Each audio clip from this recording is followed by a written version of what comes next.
Yo, ladies and gentlemen, we are back again with another disturbing Jay Slater video. I hope every single one of you are doing well. We've got a number of things to discuss in this video, so make sure you don't go anywhere. Those that have been following my Jay Slater content, they will know in the last video, we more or less debunked the mask of fake story. Ayub was talking about being inside the Airbnb and Rocky sleeping in the room next door. He then said, look, Rocky's here now. I don't have to speak for him anymore. And when Rocky started talking, the only thing he mentioned was sleeping in the car, because that was genuine. Rocky was sleeping in the car. We had footage of Rocky sleeping in the car. And as I told you, them man were using footage, using pictures as their point of reference for their story. Remember, the footage and the pictures came before their story. They had that information before they told their side of the story. So when they were telling their side of the story, they were just referring back to the pictures that they had. Whether it was the video of Jay drinking out of the Henny bottle, whether it was the picture of Jay with the blanket and the cigarette in his hands, even back to the picture of Rocky sleeping in the car, where that car was parked at that time. Ayub used that as where they had parked the car for when Affiliate knocked on their door and told them to move the car. No UK driver would have parked their car right there. I mean, the amount of space that's in and around that Airbnb, it just wouldn't make any sense for Ayub to have parked the car there. They just run with that story. Affiliate knocked on the door, told us to move our car. Where did they move it? That's the question. As he was moving the car, he see Jay speaking to Affiliate.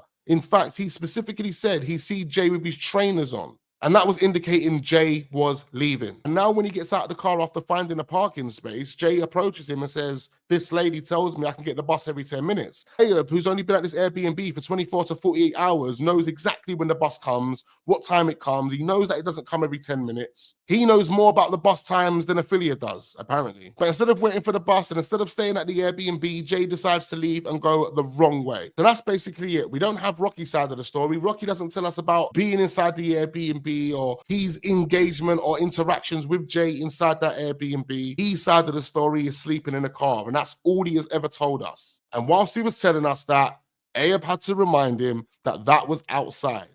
Outside, bro, outside. Another thing that we've been talking about is missing time, and I've got something else to prove that there was missing time. Now, I remember seeing this on the screen months and months and months ago. This is a screenshot, allegedly, of a friend asking Jay how his holiday's going. Jay, on the 16th of June, reading the message, but not responding.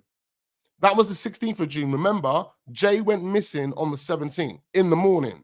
The 17th comes into effect at 12 o'clock. So if this is the 16th, that means Jay would have had to have read this and not responded before 12 a.m. Now, we saw Jay at 2 a.m. wave that at his face. So why wouldn't have Jay responded to this message? And that's the reason why people like myself believe there could be missing time. Because this could have all happened 24 hours before, but we've been made to believe that it happened on the day that we've been told it happened. We've also got missing time with Brad. We don't actually know what Brad was doing up until we had that interview with Isla Shaquille. We've also got the missing time between the phone call that Brad had with Jay at 8:30 and the phone call that Lucy had with Jay at 8:50. Remember, Jay sent screenshots to both of them, which doesn't make any sense. This guy would have went into two different apps to send screenshots of his location, one to Brad and one to Lucy. One was a Snapchat screenshot and one was an iPhone Maps screenshot. Now that right there proves that Brad's lying, because remember what Brad told us in his interview? He said that he didn't want to go all up that road.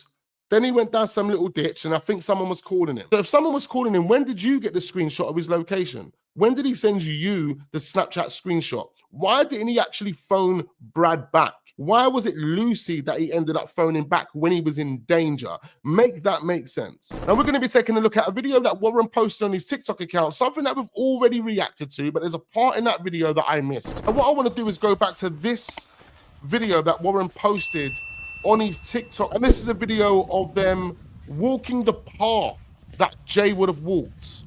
And what I want to do is I just want to skip all the way to the point that I missed. And I can't believe I missed this. Let's check this. Anywhere near you? My last pin's here. Here? Was his ping, I mean?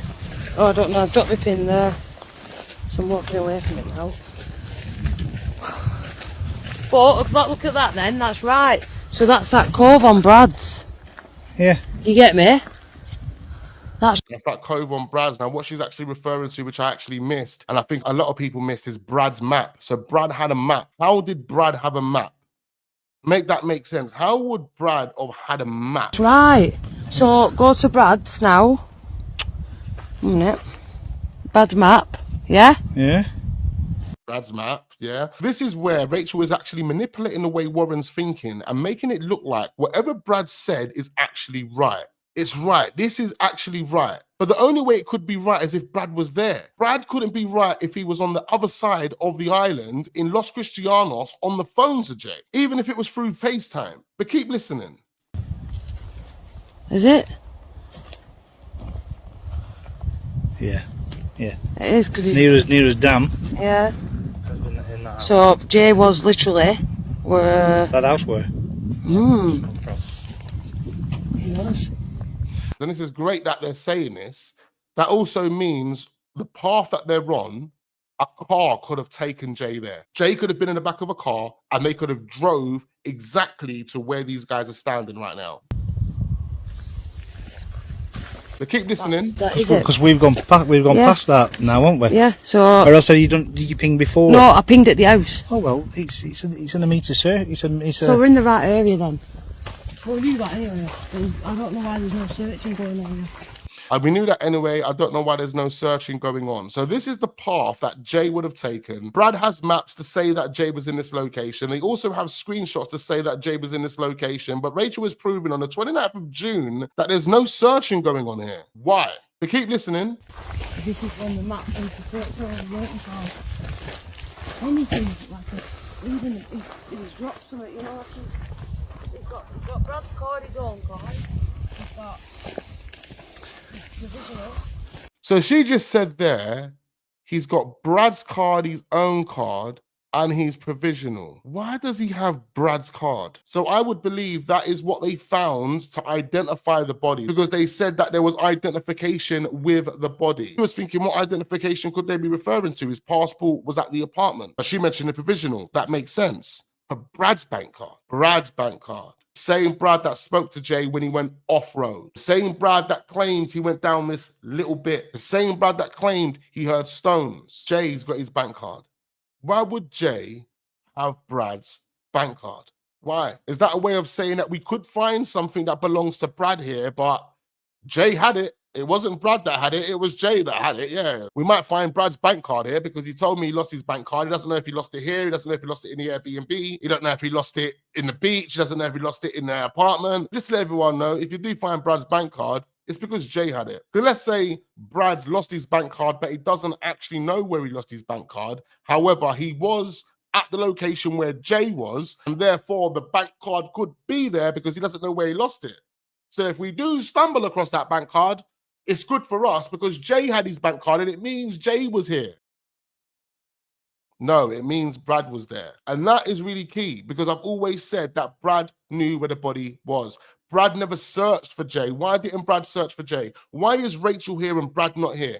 Brad's meant to be a hero according to some. Why is Brad not searching? Why is there nothing for Brad up until the Isla interview? The reason why there was nothing for Brad up until the Isla interview is because Brad was going to do exactly what Brandon done.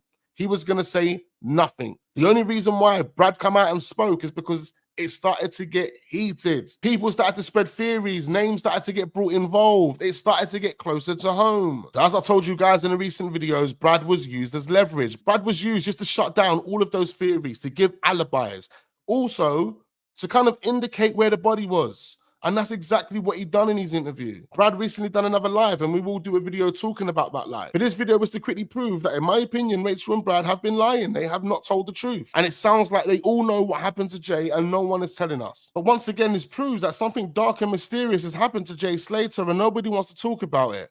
There is no justice for Jay, not even from the family. It seems like they are happy to believe that Jay just fell off a mountain. Although in videos, Warren is clearly saying that he doesn't buy into what's being sold to him, no one is doing anything about it. I'm looking at multiple different missing person cases at the moment, or people that have died in mysterious ways, and everybody's fighting for justice, except this one, except the Jay Slater one. It's like they have literally taken 70K and just moved on. And that's with all due respect, because it just doesn't make any sense to me how Jay has died under mysterious circumstances and there is no questions being asked. None of the stories make any sense. Nothing sits right with me and I need someone to make it make sense for me. I need someone to make it make sense for me because nothing makes sense. None of it. Anyway, ladies and gentlemen, I just wanted to bring that to your attention because that's something that I missed personally. Some of you guys might already know that information, but I didn't. Jay had Brad's bank cards that whole entire time. At this moment in time, there's one common denominator in this story, Rachel and Brad's. They seem like they know so much more than they're telling. The way they're moving is like one or two of them have more of an involvement in what happened to Jay Slater. Anyway, ladies and gentlemen, make sure you leave your comments down below. I need to know exactly what you are thinking right about now. Make sure you hit that like button. We've got plenty more